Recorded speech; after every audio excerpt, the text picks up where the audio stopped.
Nací en Montevideo, junto a un río como mar, dice, hay un poema que se refiere a eso.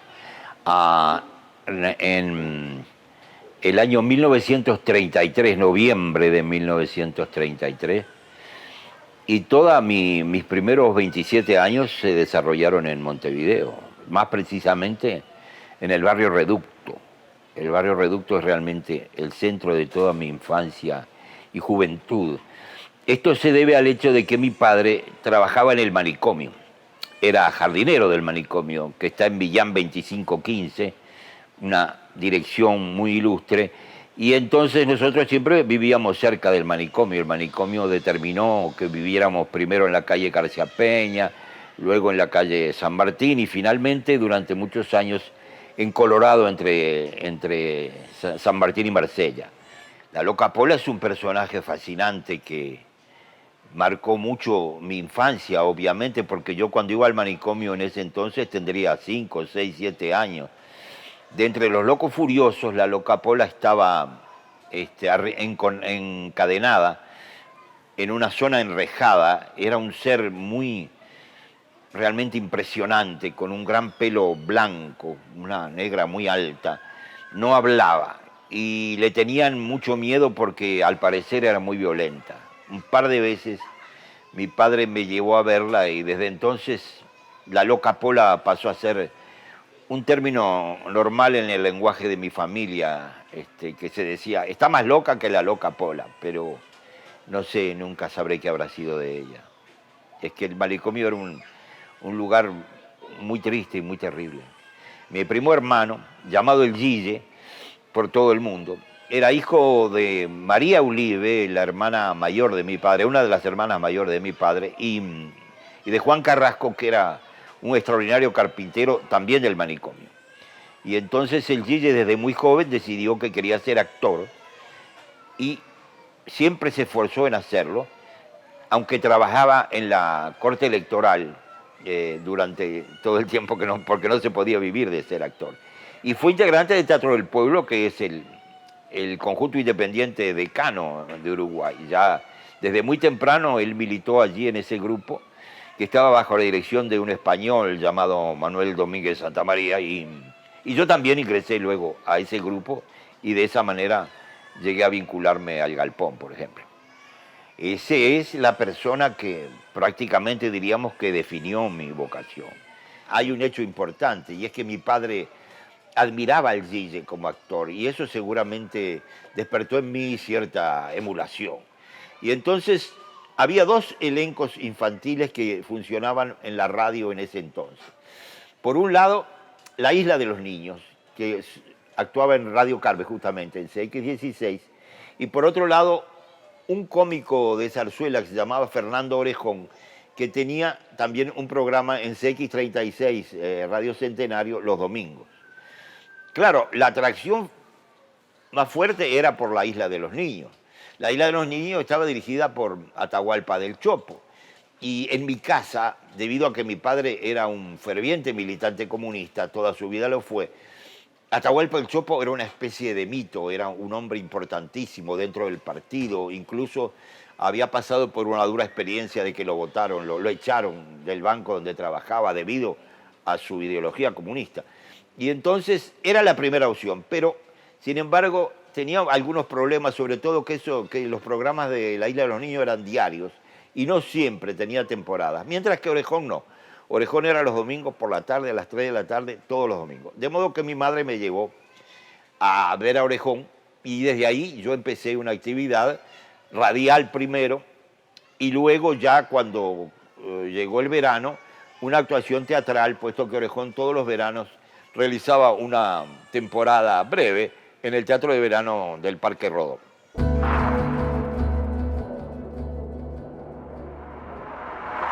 De repente Domínguez nos llamó a los integrantes del Teatro del Pueblo a una reunión y nos dijo que habían decidido unirse con otro elenco que se llamaba La Isla y que era el remanente de la Isla de los Niños, como ya no eran más niños, ahora se llamaban La Isla, y que íbamos a construir una sala. Eso fue en el 49. Entonces dijo que la sala iba a estar en Mercedes y Carlos Roclo.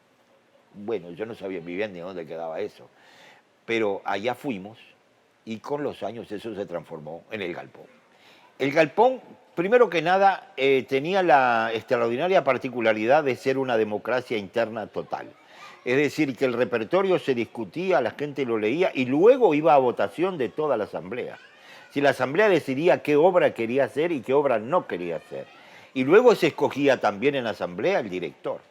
Es decir, que de esa manera funcionaba en aquel entonces, porque me he enterado que eso ya no es así, funcionaba la democracia interna del galpón. Ahora, el galpón había discutido mucho una orientación, no diré ideológica, pero por lo menos de fondo, y lo que triunfó fue lo que podríamos llamar un contenutismo, como dirían los italianos, una predominancia del contenido. Es decir, es una especie de marxismo ingenuo, no realmente un marxismo real, sino también muy vinculado al concepto de la literatura comprometida que en aquel entonces anunciaba y le da propaganda a Sartre. Entonces, queríamos hacer un repertorio que de alguna manera dijera cosas de importancia en el aspecto social, en el aspecto político, en el aspecto económico. Por eso se escogían esas obras como Las Brujas de Salem, o como Así la tierra como en el cielo, que era una especie de gran argumentación en torno al manejo colectivo de la tierra, el experimento que habían hecho los jesuitas en el Paraguay. Por otro lado, queríamos también hacer un teatro nacional, y siempre caíamos con un autor nacional todos los años, que no siempre se acercaba a lo que nosotros queríamos, pero era importante mantener en el repertorio el teatro nacional. Y por otro lado queríamos hacer un teatro popular. Teatro nacional y popular eran realmente las otras dos vertientes en torno a las cuales se vertebraba nuestra actividad.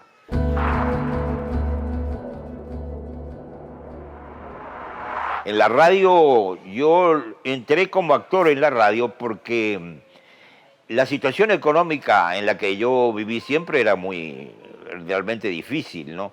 Entonces la radio por lo menos nos garantizaba un cierto ingreso.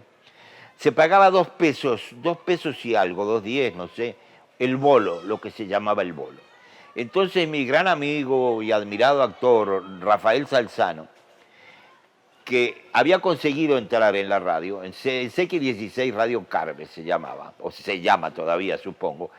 Y entonces él me metió a mí, y como yo tenía gran facilidad para leer bien, entonces empecé a hacer carrera, siempre como bolista, es decir, pero a veces me tocaban 4, 5, 6 bolos en una novela.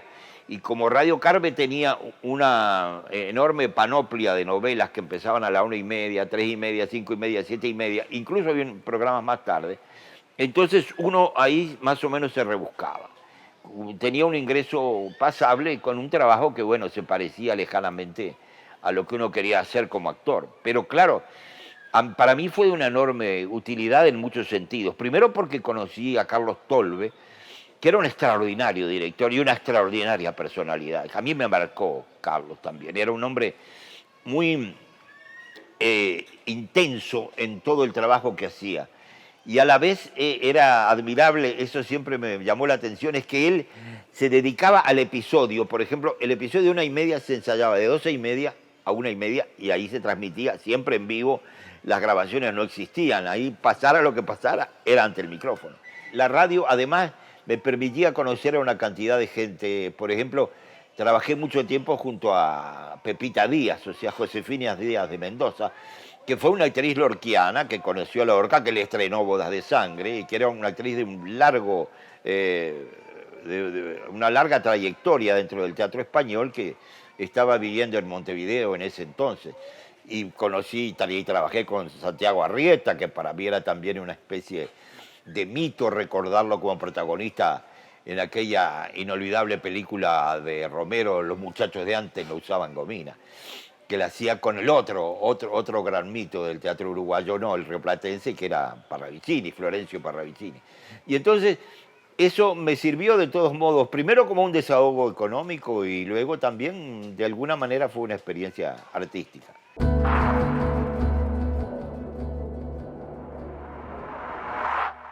Es que yo, estando en el galpón, fui descubriendo que a mí no me interesaba más la actuación. Esa dura tarea de ir todas las noches a decir lo mismo, el galpón hacía una cantidad de funciones enormes en los primeros tiempos. Trabajaba de martes, no, de miércoles a martes, porque a los lunes también hacíamos función. Y hacíamos doble función los sábados y los domingos. Era un ritmo muy intenso. Y a mí eso de ir a repetir los mismos textos tantas veces, 6, 7 veces por semana, y encima pintarme la cara para despintármela luego, era una rutina que me demostró que mi vocación no era la actuación. Me fue convenciendo de eso. Y justamente Atahualpa fue la persona que me dio la posibilidad de dirigir. Me cedió, maniobró un poco para que yo me convirtiera en director. Y así que fue como en el año 56 dirigí por primera vez una obra de teatro que fue El Centro Forward Murió al Amanecer, de Agustín Cuzzani. De todos modos, ahí también se cerró mi carrera como actor, pero con ciertos honores porque la Casa del Teatro me dio el premio al mejor actor de reparto por mi actuación en un montaje extraordinario de Atahualpa, que era Las Tres Hermanas, de Anton Chekhov.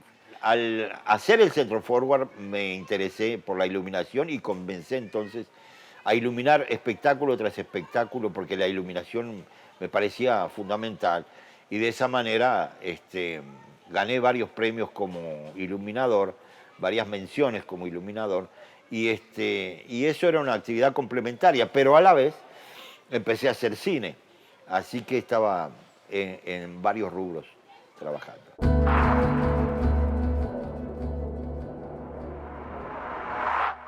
Es mi maestro sin discusión.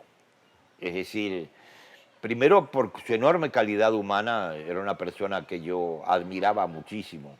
Vivió, en esta casa donde estamos ahora, vivió muchas veces cuando andaba de gira por ahí. Él, nos hicimos muy amigos, nos entendíamos muy bien, realmente era una gran comprensión y yo admiraba mucho, aunque con serias objeciones, su manera de dirigir. Pero entonces fui aprendiendo de cómo él dirigía, por lo que hacía y por lo que no hacía. Y yo realmente empecé, incluso llegó un momento cuando él montó Las Brujas de Salem, de una traducción mía, y que donde me dio un papel importante, yo iba montando las escenas mentalmente, antes de que él las montara, para ver cómo coincidían o no coincidían mis soluciones con las que él planteaba.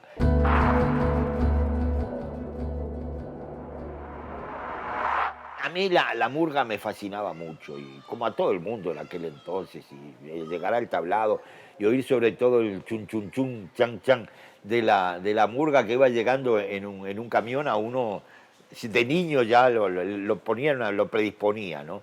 Y la murga era en aquel momento, bueno, lo sigue, ahora mucho más, pero en aquel momento ya empezaba a ser una forma de arte muy, muy comprometida con la realidad. Yo recuerdo que los asaltantes con patente vinieron uno venía disfrazado de Amézaga, que era el presidente, es decir, que criticaban de tal manera la política. Entonces, yo me pensé a preguntar por qué la murga no había llegado al teatro. La respuesta era lógica, no era una forma de arte, era una forma de arte dudosa, de poca monta. Entonces, a mí, sin embargo, ese juicio no me convencía y empecé a buscar la manera de llevar la murga al escenario. Las galponeadas eran unos espectáculos que normalmente se hacían a fin de año, donde se hacía una especie de resumen de la actividad teatral, pero totalmente en broma. Se tomaba el pelo a todos los demás grupos, el galpón se lo tomaba, los demás grupos se lo tomaban a él, porque fue un espectáculo que ya se convirtió en una especie de institución. Había que ir a la galponeada, que tenía dos puntos muy altos, en que siempre había una presentación de China, un monólogo de China, donde ella comentaba, China Zorrilla, donde ella comentaba la temporada y cantidad de otros chismes.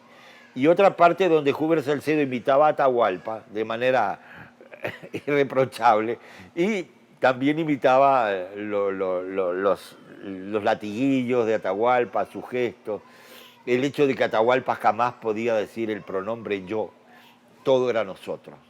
Plural de modestia en el caso de él. Y entonces nosotros pensamos, quiere comer Atahualpa y nosotros podríamos comer, era capaz de decir eso. Para subrayar su modestia, él no podía decir yo. Y entonces me acerqué a Mauricio Rosenkopf que era y sigue siendo como mi hermano, y le dije, ¿no te animas? Vamos a hacer una murga. Y él inmediatamente le pareció muy buena la idea. Fue toda una mañana en su casa, allá en la calle de Garibaldi, por el Parque de los Aliados, detrás del taller de sastrería que tenía su padre. Y ahí tomando mate y hablando fue saliendo toda una posibilidad de hacer una obra teatral que él inmediatamente bautizó el Gran Tulec. Mauricio no se animaba y yo tampoco a escribir las letras en verso, ¿no? Y Maggi tenía una experiencia enorme con la cachada deportiva y era capaz de poner en rima cualquier cosa, hasta la guía de teléfono. Entonces Maggi entró en esa parte. Lo primero fue que había un concurso relámpago de cine que hizo teatro, cine universitario, que sobre el tema de la avenida 18 de Julio. Consistía en filmar una película, pero no hacer montaje. El montaje tiene que estar hecho dentro de la cámara en unos rollitos que duraban 10 minutos, 30 metros, 16 milímetros, reversible. Entonces, Bolón, por un lado, también tenía interés en hacer cine y entre los dos nos dimos un poco de manija para presentarnos a ese concurso donde contamos con la increíble, estupenda colaboración de Ferruccio Musitelli, que fue quien hizo la cámara. Y entonces ahí salió este primer experimento que recibió una mención, aunque primero quisieron descalificarlo. Y luego ahí, conversando con Salzano, él sí quería hacer cine, ya había hecho ya algunas películas, aparte de que había hecho cine profesional en Argentina, Estrellita de Viñoly y Barreto, porque Viñoly se lo había llevado a la Argentina para hacer esa única película. Luego él había hecho algunas con Ildefonso Beseiro, y entonces quería seguir haciendo cine y un poco me pinchaba para que yo me decidiera. Y bueno, yo acepté la invitación y escogí un cuento de Borges, La Espera, y con él y Berto Fontana hicimos una película, la primera. Siempre era un cine argumental, pero mudo y de cortometraje. Yo no sé, La Espera duraría 10, 15 minutos, no me acuerdo realmente. Y por ahí me fui vinculando cada vez más al cine y cada vez más insatisfecho con lo que ocurría con mi cine. Incluso cuando llegué a ganar el premio nacional allí, el premio de la Cinemateca, con una película que se llamaba La Tentativa y que era una película sobre la desocupación en la industria de la carne, los problemas que ocurrían en el cerro. Tampoco me satisfizo. Ya estaba un poco decepcionado conmigo mismo y con el cine que estaba haciendo, de modo que decidí de pronto hacer una película más agresiva, más expresiva y más agresiva. Y así fue como salió, como el Uruguay no hay, que era un cortometraje de 10 minutos sobre el Uruguay, que yo presenté al Sodre en la categoría de cine de turismo y que el Sodre lo descalificó de inmediato. Pero justamente fue la película que más importancia tuvo y más polémica generó y realmente tuvo un eco que era lo que yo estaba buscando, quería que se produjera. Y muchos años después se produciría de nuevo al hacer Elecciones con Mario Handler. Era entonces esa línea por la que se lanzó. Y mucho más tarde se produciría en Venezuela con mi película Basta, que ha sido una película que ha causado un impacto que yo no esperaba. Y en este momento se está exhibiendo en París, para mi sorpresa. Una película que la hice en el año 68. Y sin embargo, aún ahora me contaba mi hijo que estuvo en París viendo la película que la gente se tapa los ojos al ver Basta. La película han pasado 50 años y todavía, sin embargo, tiene un gran impacto en el espectador.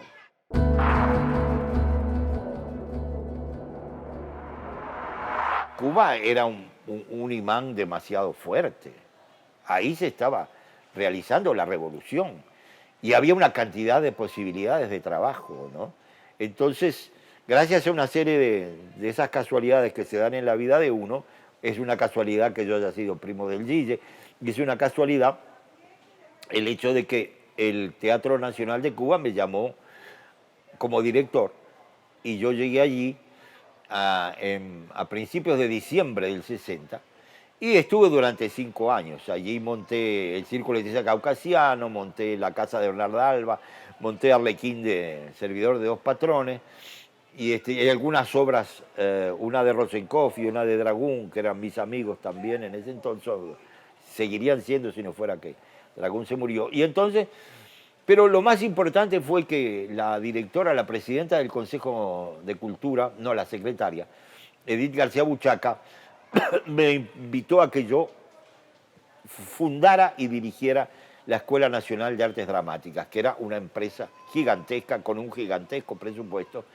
porque era muy ambiciosa. Era una escuela que formaría actores, escenógrafos, vestuaristas, sonidistas, maquillistas, es decir, todas las variedades de la actividad teatral. Y a eso me dediqué y fue realmente el mayor esfuerzo y aquello de lo cual en parte me siento orgulloso, porque incluso produjo varios actores importantes, sobre todo actrices. Hay un elemento importante que hay que tener en cuenta. Yo no tenía que trabajar en otra cosa que no fuera el teatro. Y eso para mí era fundamental, porque en Uruguay siempre tenía que estar o haciendo radioteatro o dando clases en los liceos, corriendo de un liceo a otro y además haciendo teatro. El Cuba me brindó por primera vez, como luego me lo brindaría Venezuela, la posibilidad de hacer solamente teatro.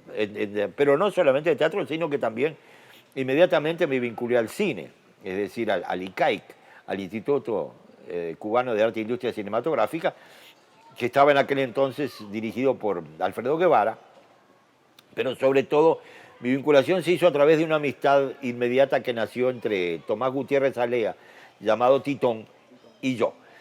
Lo que hizo que yo escribiera inmediatamente el guión para su próxima película, que fue Las 12 sillas, donde también aparezco como actor muy brevemente, porque a última hora falló el actor que lo iba a hacer y yo hice el papel. Pero eso me dio paso a que pudiera dirigir un largometraje. Y así fue como realicé, en los años siguientes, realicé Crónica Cubana, que es del 63, aunque me llevó casi un año y medio realizarla. A mí me llamó la atención el hecho de que todas las películas cubanas de ese momento contaban una serie de problemas de la época de Batista o antes, pero todo terminaba cuando triunfaba la revolución. El triunfo de la revolución, la primera película que es Historia de la Revolución de Titón, es así. Triunfa la revolución y se terminaron los problemas. Entonces yo dije, no, seguramente que hay otros problemas que empiezan cuando triunfa la revolución. Vamos a hacer una película sobre eso, sobre cuáles problemas surgen cuando la revolución triunfa. Y entonces hicimos un guión muy ambicioso en el que intervino también Osvaldo Dragún, que había ido a Cuba porque yo lo había conseguido que lo trajeran, y Enrique Pineda Barnett, que ahora es un director tan importante. Y entonces entre los tres hicimos ese guión, un guión con 5 o 6 tramas paralelas, muy difícil de filmar. Las últimas tomas se hicieron en Playa Girón. Yo nunca olvido que la toma final pusieron a mi disposición algo así como 3.000 soldados, que yo tenía que ver cómo los manejaba, pero yo dije, bueno, total, vamos a ver qué pasa. Y sí, se filmó, es una toma muy larga, dura casi 10 minutos. En aquel entonces se filmaba a 35 milímetros, negativos, se copiaban las tomas que uno iba a utilizar, y la cámara que se usaba era una Mitchell, que era una cámara importante, pero que en esa toma se movía en un dolly, ¿no? Y entonces, también había varias tomas de grúa. Y entonces, Crónica Cubana salió, fue más o menos aprobada por la crítica, pero no pasó más nada. Creo que no es una película lograda. Yo creo que quise decir demasiadas cosas y descuidé mucho la parte formal, probablemente. Yo la he vuelto a ver. Tiene secuencias que me enorgullecen mucho y me gustan mucho, y tiene otras limitaciones terribles también. Mi actitud con la Revolución Cubana sigue siendo la misma, de defensa de ese extraordinario esfuerzo que realizó el pueblo cubano, y sobre todo en las condiciones del bloqueo y todo eso. Lo que ocurre es que en un momento dado la cultura sí empezó a tomar para un rumbo que a mí no me convencía. Y eso fue una decisión burocrática, una decisión muy errónea, y que ahora ha sido totalmente negada por los cubanos, que han tratado de enmendar esa plana porque todos saben que es un error. Pero en ese momento era difícil determinar que era un error. Y yo fundamentalmente me di cuenta de que no podía seguir, con esas directivas yo no podía funcionar, así que mi colaboración con la Revolución Cubana terminaba ahí.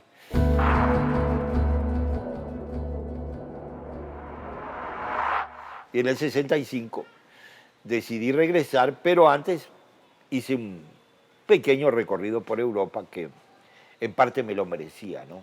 Y así, ahí pasé como 15 días en el Berliner Ensemble, viendo dirigir incluso a Helene Weigel, a la viuda de Brest, a quien conocí personalmente en ese momento.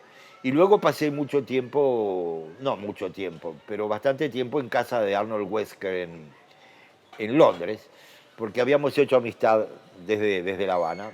Él me había presentado a casi todos los personajes, incluyendo la protagonista, que es su madre, Lía Wesker, que de inmediato trabó una gran amistad conmigo. Lía era una vieja militante comunista que salía los sábados y los domingos a vender el Daily Worker, el periódico del partido, por el West End. Era una tipa extraordinaria y me dijo, la próxima vez que usted venga a Londres, no vaya a casa de Arnold, venga a vivir conmigo. Lía, se lo prometo. La promesa nunca se pudo realizar porque murió años después. Entonces, no, el asunto es que después de eso tenía, ¿para dónde iba a ir? Tenía que volver a Uruguay y tenía, aunque yo no quería, tenía que volver a secundaria, que era la única manera de ganarme la vida. Nosotros éramos muy pobres realmente. A mí me hubiera encantado un empleo público. Se lo dije a mi vieja, pero mi vieja me dijo que estaba loco. Entonces volví a la secundaria y volví al galpón que iba a hacer. Y en el galpón estaban discutiendo sopa de pollo, a ver si la hacían.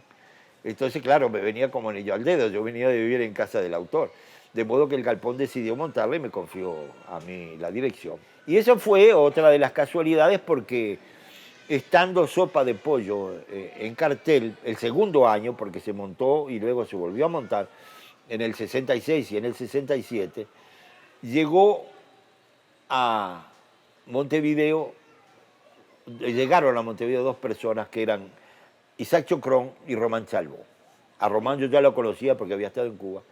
Y los dos, luego de ver el montaje de Sopa de Pollo, dijeron que por qué yo no viajaba 2, 3 meses a Venezuela, a Caracas, para montar una obra.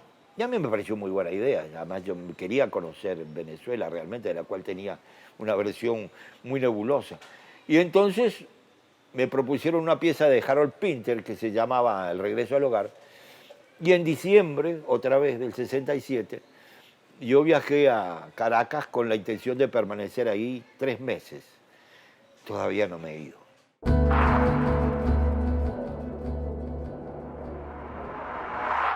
Romeo y Julieta fue un intento de hacer un espectáculo muy distinto, pero fue muy mal entendido por la crítica y muy bien recibido por la gente de teatro. Todos venían a comentarme la audacia del montaje, que en realidad a mí me convenció, aunque a mí no me gustan mucho mis montajes, pero ese me convenció bastante. Era un grupo muy joven, donde estaban Adriana Lagomarsino, estaba Roberto Jones y estaba también Hugo Márquez, a quien luego me volvería a encontrar en Venezuela. Y el montaje también Sonia Repeto. El montaje realmente para mí funcionó en el Teatro Odeón y funcionó con el público, no con la crítica. Pero bueno, bueno, muy bueno.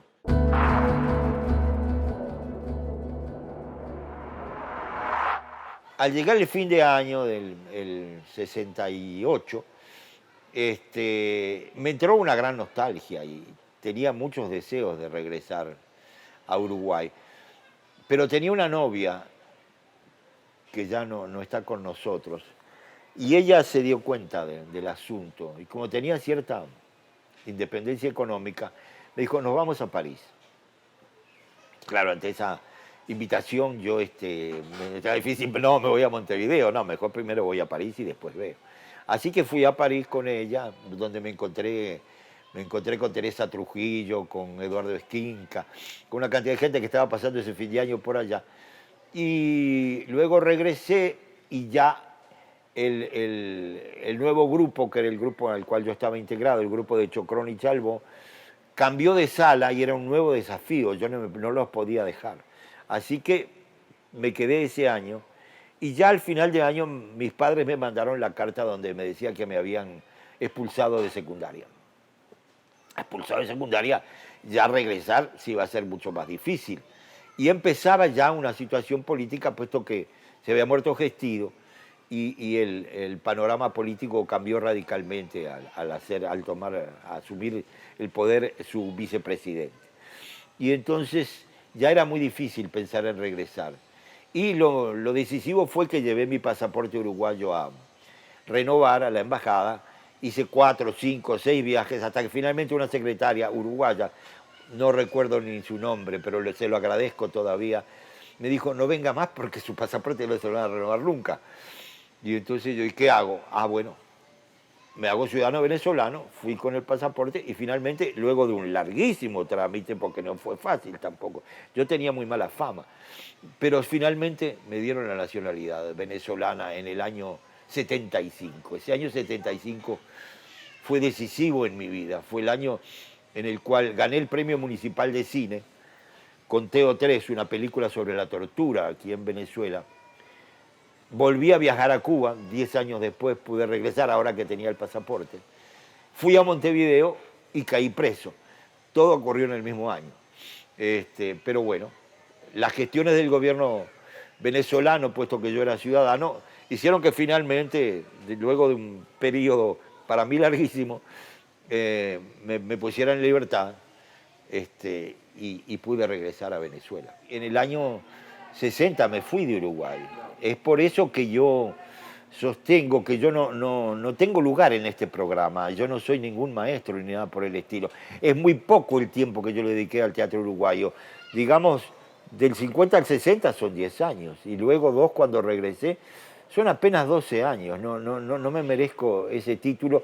Nunca me candidatearon para un premio Florencio Sánchez. Nunca me dejaron pisar el Solís para hacer un espectáculo. Entonces, ¿de qué maestro estamos hablando?